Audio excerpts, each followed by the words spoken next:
Some legislative answers that we think are important can be found in two words: America first. All the elected officials and everyone running here is remarkably talented, so I just want to thank all of you for coming out and getting up here. The policy sounds great, but in terms of courage, we really need to thank that family for stepping up first. So another round of applause for them.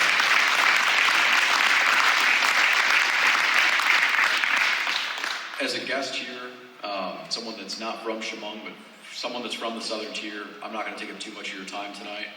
I'm going to go through some of our bigger national issues, some of our legislative policy and prescriptions to take care of that when I'm elected.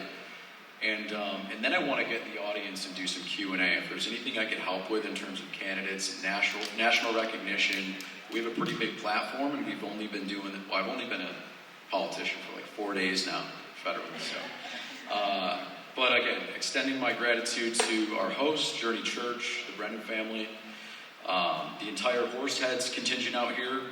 Times like this that call for men of the moment, and Joe Brennan's definitely that guy. A little bit about me, from Olean, New York. Would come out here to play baseball, to check out minor league games, big Mets fan. And I'm born and raised in the Southern Tier, so this is like a homecoming for me in some sense of the word. I spent the last few years though in Rome, New York, so up by Syracuse. And as an Air Force intelligence analyst, I work at the lab up there. Thanks to President Trump, I'll be transferring over to Space Force here pretty soon. So if elected, I'll be the first member of Space Force in Congress, which is pretty cool.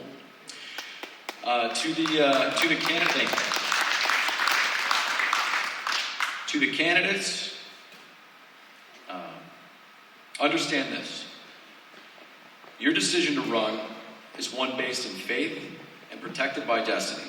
Our character is being tested. Our history is being challenged, and they want to erase what we know to be true. It's on your shoulders to defend the values of New Yorkers, of people through the Southern Tier, and Americans generally. The globalist corporations and the Chinese Communist Party have mobilized our competitors against us. Your tax dollars, our efforts, finance the factories throughout China and Vietnam. This international system led to the gutting of jobs from Olean and Binghamton and the shutting down of factories throughout our region. Our leaders have failed us. The U.S. Chamber of Commerce has disassembled our social fabric from the inside out. So that's the tip of the iceberg on the bigger problem. Some legislative answers that we think are important can be found in two words: America first.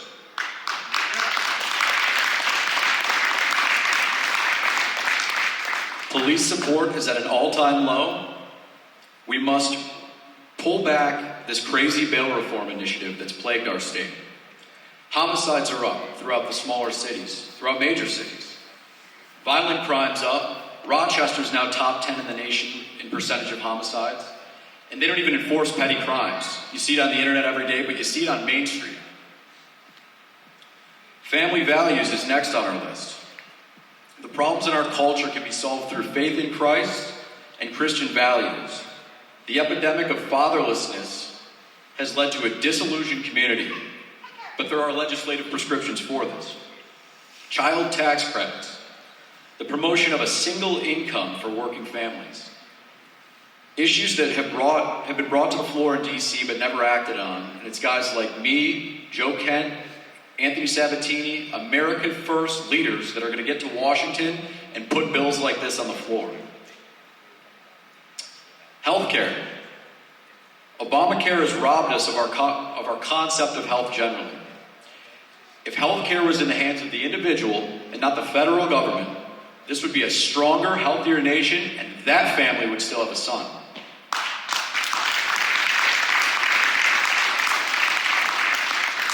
Healthcare being in the hands of the individual means you have your healthcare mapped out on your phone, if you prefer paper sent to your house, whatever it is.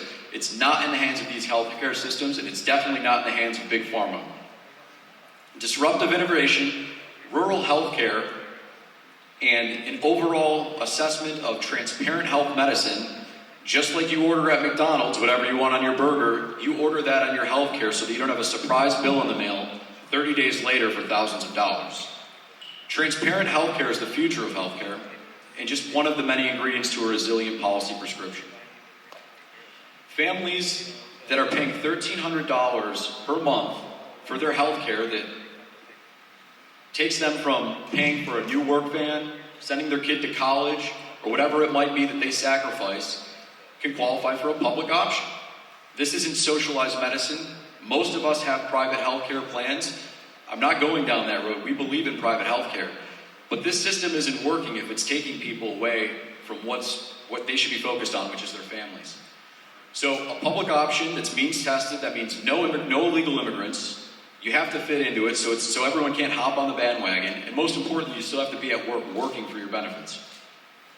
And finally, and most important, and this really hits my generation, I'm a 35-year-old guy, end foreign wars.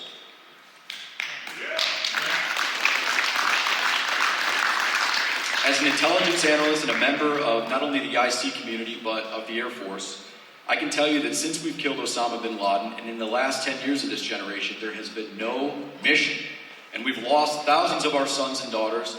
The blood of our sons and daughters is on the hands of Washington elites. This was not your fault if you're a veteran in the crowd. This is the fault of your leaders.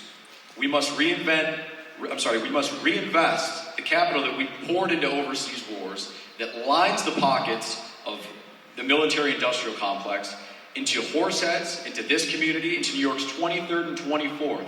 Because it's upstate New York that sends our kids off to die, not for the betterment of our country, not for the betterment of this community or Main Street, but for corporate elites and globalist interests.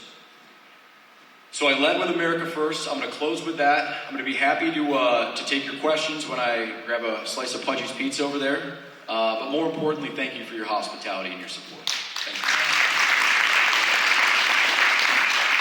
Thank you.